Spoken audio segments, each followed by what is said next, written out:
lot about the politics of untouchability in ways that we never imagined. Like, so, for instance, when there's this reference to the Mehtrani falling into the English toilet, and the first instinct was that the Mehtrani would sit and fall in the toilet. It's like, no, but she doesn't get to sit on that toilet. She's cleaning that toilet, and that's how she falls in it. Or I mean, there were many, or like how when Mehtrani has a grandson, then again the instinct was to distribute sweets, and she had to be reminded that no, or we all had to be reminded that she doesn't get to distribute sweets. She's the one who's the recipient of this. Or even when she's the recipient, how does the body of Amma work in relation to the body of the Mehtrani? And it was like learning about the whole politics of status and caste and untouchability from our positions.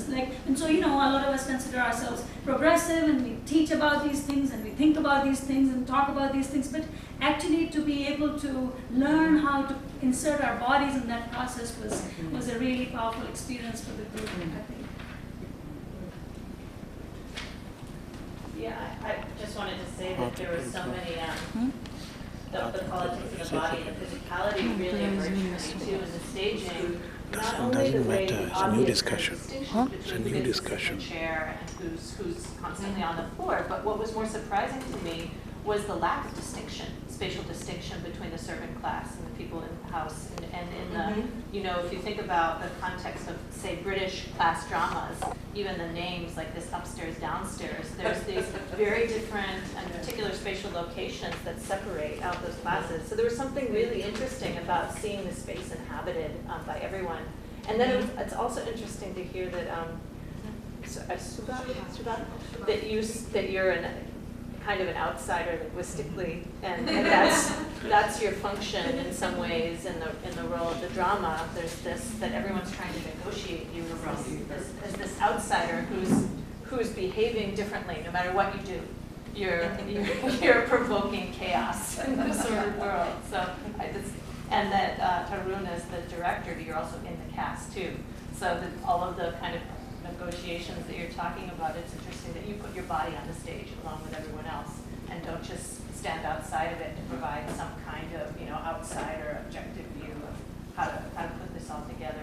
You take the same risks as everyone else by putting your body alongside them on the stage. I think it's an interesting point you raised that comparing the Indian caste system with the British caste system and how rigid the British caste system is. While India does have a caste system, but I think there are less barriers there because these, the servant class will mingle with and that is, as you rightly pointed out, it is upstairs, downstairs. Yes. Yeah. So what else did you learn about the story? I mean, I've been through it twice now. I think I know some meaning, but did it change for you? Did the stories change for you as you went? Actually, there was someone who raised a very important point yesterday. I don't know if it was a cast. Like, if you notice the story, like, it's a male child. What if it were a female child? And that's something which I kept on thinking, like, how would the story have moved forward? Maybe an alternate ending next time. Like, I don't know. Although, the passage that Simona read from Chaudhary Ka Joda, I think it's a really, because there the hands are really gendered, and yet the theme is still about, cleaning the filth from the planet space, or, there's this critique of, the filth of the elite class that is cleaned by, and that elite could be a man who's spoiled cousin, or it could be, in this case, a very different kind of politics of class in Dohat. So, I still feel that it's, I don't know, I wonder whether the key message would have been different. There would have been something else in the story, but I doubt whether Ismat's key message would have really. Although you wonder, the line there really is that she was so happy, the Mehtrani was so happy when she learned that a son had been born. And, so there is something about what would the reaction have been? It is because the hands, the hands still would have, cleaned, they would have still labored, they would have still picked up the filth and the shit from people's homes, and all of that would have still happened. So in that sense, it's very difficult to, Sorry. I have a question which is, I'll split between you and y'all. You know, the Indian cinema and these progressive writers had a very close relationship, उनकी गहरी relationship थी, and that has deteriorated now, right? And I hope it's still in place, right? And Isma Chugta is described as a very unself-conscious feminist. You know, she wasn't like us. We call ourselves feminists. She wrote stories about feminism without initially defining herself as a feminist, because I don't think the feminist movement had taken. Am I wrong? No, I don't think she would have used the word feminist, Right. but she wrote a lot of essays Sure. about women, Sure. called Aurat, and I mean, so it was very much part of this. But Tahira Makwi or whoever translates her has described her as an unself-conscious feminist, right? And I wonder if and you know, times have changed, zamana badal gaya hai, isliye, you know, you don't have that relationship between the progressive writers, the workers' movement, and Indian film. Yeah. Right? Now it's completely different. It's geared to the NRIs. So what if Ismat Chugtai was born today and was writing as a feminist? You know, I just think about it and I wonder, would she write about Doha typing on computers, or I mean, do you ever think about you know what I mean? Because women are in the workplace and there are other feminist issues that are relevant today. I mean, these are relevant too. Yes. It's just, Yes. I'm imagining it like, what if she was born in today's day and age? क्या लिखती? Would she be such अगर a survive करती तो जरूर आज के ज़माने पे कुछ लिखती जरूर। Indian film लेकिन वो जो भी मुहैया होते हैं, अगर राइटर के लिए ये जरूरी है कि वो किस मीडियम पे लिखेगा, टाइपराइटर पे लिखेगा या कंप्यूटर पे लिखेगा। लेकिन हमारे ख्याल से जो दौर उस ज़माने का था, she wrote about that. Okay. And I think she took the society and she represented things the way she could. True. That time. So it's not important what she would have written now.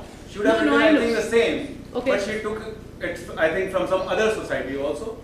And she would have involved, I think, somebody who's a computer engineer and like this and there also. But the problems are going to remain same. I think the physicality and the extramarital affair and having a son from somewhere else, I think that those things are never going to be new. I think these things are the universal and they will survive. And I think the people who are really coming up as a writer, they will, I think, keep on writing on it. So we don't have to look back whether it is written by only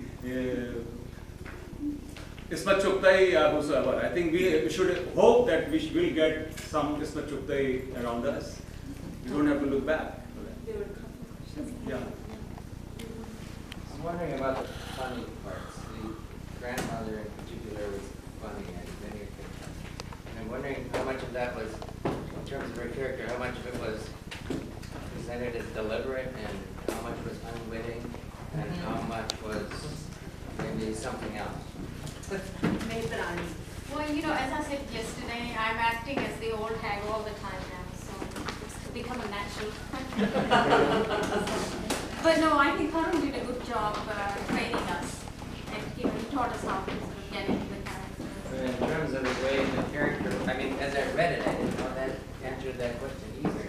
Yes, I think that's, I mean, I think I see what you're saying. It is funny, and part of it is that the narrative voice is a very ironic voice. And it's yes, but it's ironic towards everyone. I mean, there's a kind of blanket biting sarcasm, you know, and so all the characters are described in that way. I don't know how much of that comes across in the translation, but is that what you were getting at? That she is, yeah. So it is, yeah. She is funny.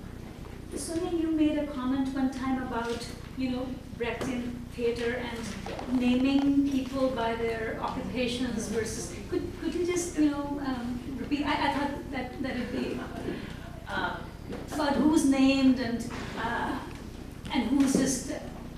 Yeah, I'm not sure I remember exactly what I would have said, but Brecht and some expressionist writers make a point of not individuating characters, not saying that someone has a name, but defining them by the grandmother, in this short story, the grandmother doesn't really, I don't remember that she has a name, she's the sweetstress.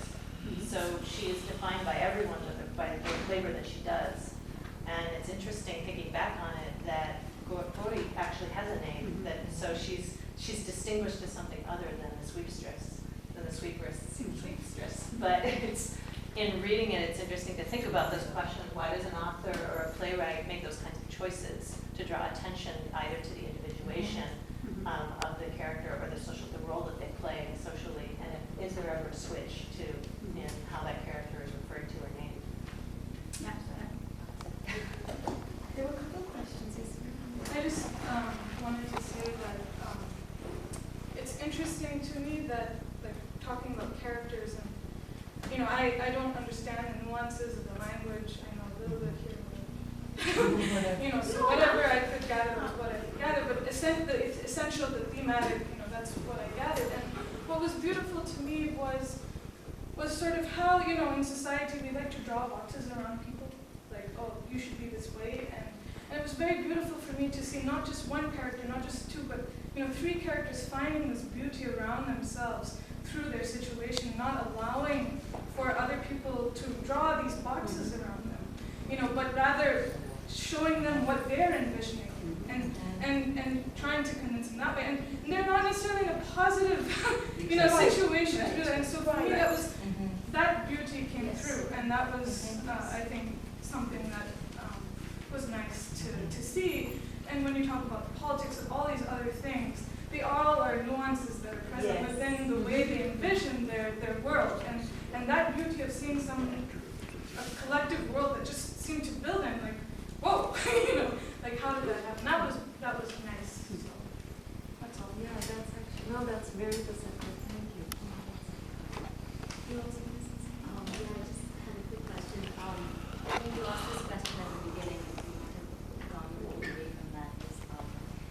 Is Butterfly's preoccupation with hands? Yes. And I was wondering if someone knows more about it, if they could throw a little more light on why she was preoccupied with them. I know in the play there was a comment, I think, that Rama made about, so he has a son, and it doesn't matter whose son it is, he has a pair of hands. And the grandmother also said something the same way, where she said it doesn't really matter what her daughter-in-law does, she has a pair of hands. Same way, it doesn't matter what Ratiram did, an extra pair of hands. So I was wondering, why was she so occupied with hands? It seemed to me through the play that she wasn't quite throwing an opinion one way or another about the morality of what anybody did. She didn't seem to have an opinion. She just presented things as they seemed to be. So why this preoccupation with hands then? Do you know a little more? But I mean, others will also probably have something to say, but I think there is something really interesting going on in terms of one is a very basic question of economic survival, right? I mean, she is the Mehrani, they are the ones who are, cleaning the filth of the neighborhood of this town, Shagir Pesha, where all of this havoc is being created. But at the same time, she has to maintain her position in relation to that mansion, right?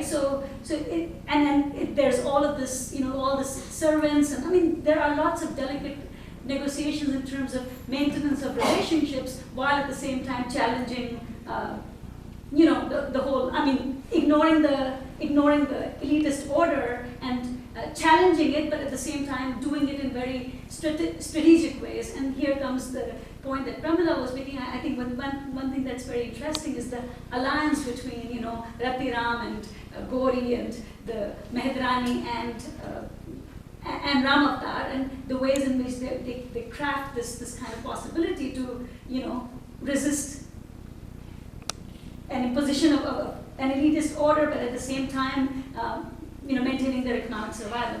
But at the same time, I think a point that was made in yesterday's discussion is that the other things that the hands are also doing in the story, like the old woman is constantly being told that she can actually abort the child of her daughter-in-law with her own hands. And there are similar other references to things that can be, then the Mehrani is also saying that I have hidden away many sins of people in big mansions, and but I'm not going to reveal them. So there's a lot about, again, if you think in terms of morality and immorality, the story has a lot of richness and nuance in terms of the class and caste politics and the many ways in which the Hanths happen and are present in the story. But other observations about. Just a small thought on that. There's also that what Hanths do, what occupation equality is your caste. Mm-hmm. Right? They determine your position and your profession, the kind of job you do. That decides your profession. There was this really interesting moment that I'm now coming back to, that when just talks about that, I've covered up a lot of dirt, this kind of both literal and figurative dirt, the secrets, and it's a threat. It's And a suddenly threat. I could overthrow queens. Yes. With my knowledge. And there's a sense that, and you saw it on the stage, everyone recognizes that she's the lowest on the stage and the most removed from everyone else, and everyone recognizes her power in that moment. And it's the power of the person who touches the dirt and therefore knows everybody's secrets and then can choose to conceal them or reveal them. And in this story, there's the language, and it's resonant with English, and I don't know what